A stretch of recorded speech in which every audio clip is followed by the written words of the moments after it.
All right, so looking at vertex form of a quadratic, here is your general formula.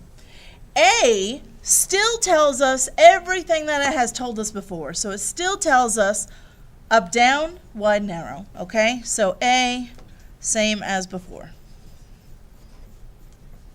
Nothing new there. If you don't know what A tells you, refer back to our video on standard form. Okay, but now you have this other stuff, H and K. Okay, H comma K is the vertex. So these are so nice because there is not any math to do to determine what the vertex is. You can literally just look at it and tell me. You don't have to do negative b over 2a. In fact, if you do, it would be a disaster. You get to just look at it. I'll tell you. So, well, H is always, that's a good question. H is always going to be the number inside of the parentheses with the x value being squared. K is always the number here over on the side. Emily, you paying attention to me? Yeah. Oh, good. Haven. You square the H before you... No, no.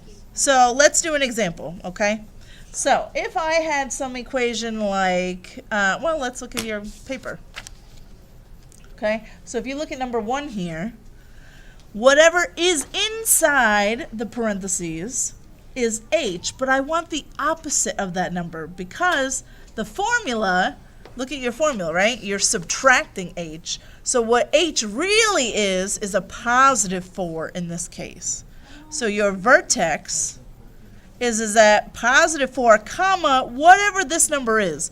This sign is going to stay exactly as it is. So your vertex here is at 4, comma 4. Wait, why is it 4, comma 4 again? That's H and that's K, right? Now, if it were negative 4, right, think about it. If H were a negative 4 and you plugged it in, it'd be negative, negative, and you'd see a plus sign, right? So you really need to think about it as though I'm taking, okay, the opposite of whatever that is, and then I keep that one exactly the same. How come you keep that one exactly the same? Because that's a positive here. So if it was a plus, say K really was a 4, and I plugged it in, it would look like plus 4. If it really was a negative 7 and I plugged it in, you would see a minus 7 there, right? So it's because that in the formula is a minus, you have to really be thinking about taking the opposite. Okay, so I have my vertex. Everything else you do from here is exactly the same. So, A, tell me if this graph is up or down. What's the value of A in this example? It's down. It's down because A is a negative 2. So it's going to be down. B is it wide, narrow, or neither? It's narrow.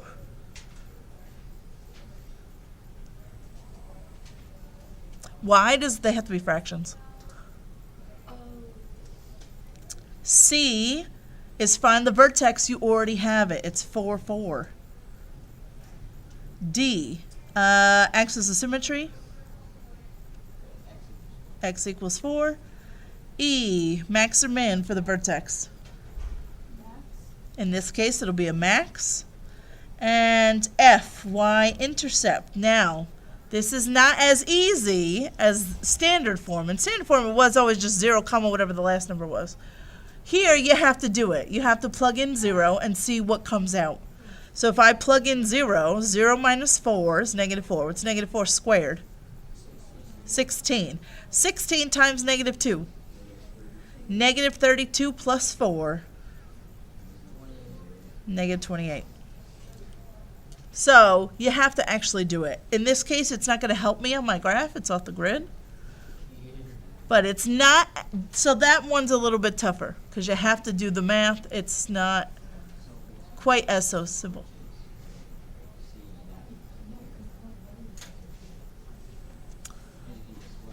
Yes, right, right.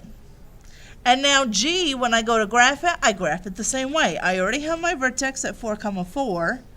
And I'm still just going to continue to plug in numbers using a chart and mirroring them over. So when I go to set this up, You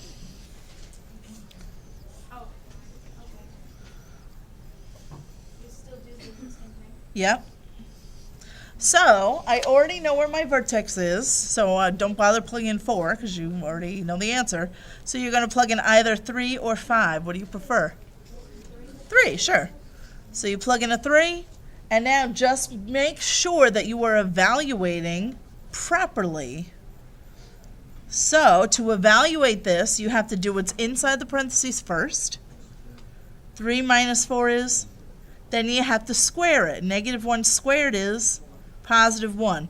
1 times -2 is -2 plus 4. So what comes out? 2. I plugged in a 3, I got out a 2. Plot those points. Buy 1, get 1 free. Oh, I forgot to draw my axis of symmetry. And then again, we'll just do one more point. 2 or 6, what's your preference? 2, of course. Plug in a 2, just make sure that you evaluate the right way. So everybody take a minute and see what you think comes out when you plug in a 2. Don't say anything out loud, let's just all see if we agree. Yes? For the 3 and 4, Yeah. how did you get like the -2? I did this squared times -2 is that. And then plus 4, and I ended up with a 2. So that's what we do first. So you have to do what's inside the parentheses first, then square it, then you multiply by that number, add that. Yep. You're doing a whole bunch of order of operations in these. Yep.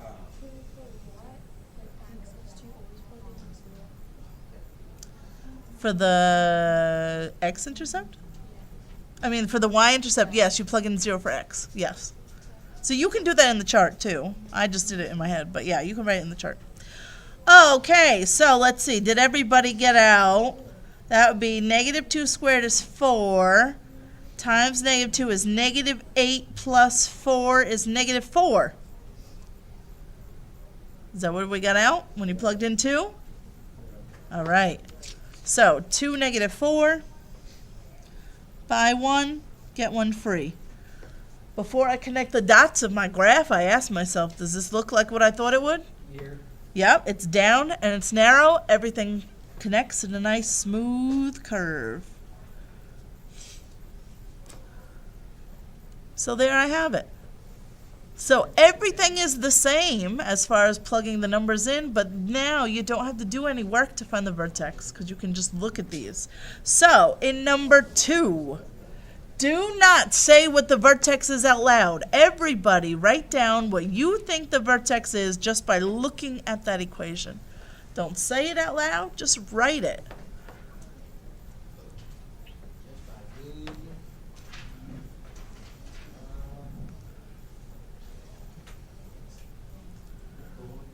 Just the vertex part here. Did everybody write it? Okay, so hopefully you said that the vertex was 1, -4, correct. +1, -4. That number changes sign. This one stays exactly as it is. How'd we do? Okay, I'm going to stop this.